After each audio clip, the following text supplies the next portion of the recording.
Child protection is everyone's business.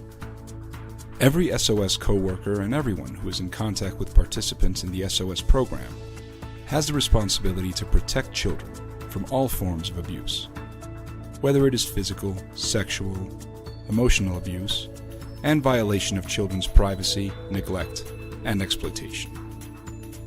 There are different categories of abuse.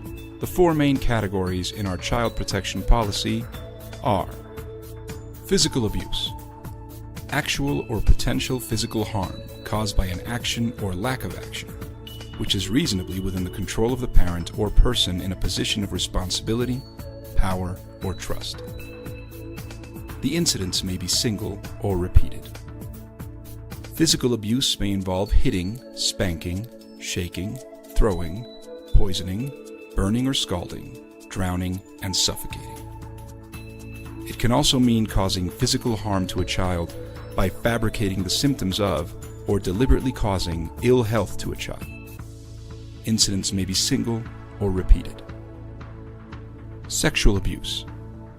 It is evidenced by an activity between a child and an adult or another child who, by age or development, is in a relationship of responsibility, trust, or power.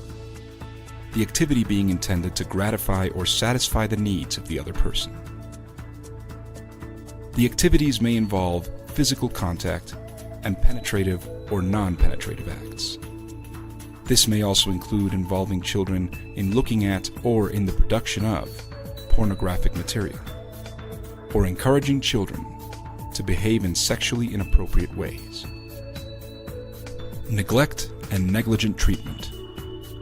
Inattention or omission on the part of the caregiver to provide care and support for the development of the child in the context of resources reasonably available to the family or caretakers. Neglect and negligent treatment may involve not providing necessary nutrition, shelter, and safe living conditions, health care, or education.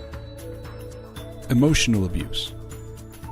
Persistent emotional ill-treatment of a child that adversely affects his or her self-perception and development. It may involve restricting movement, threatening, scaring, discriminating, scapegoating, corrupting, ridiculing, degrading, bullying, humiliating. For example, asking potentially embarrassing questions, demanding potentially embarrassing action, or other non-physical forms of hostile or rejecting treatment.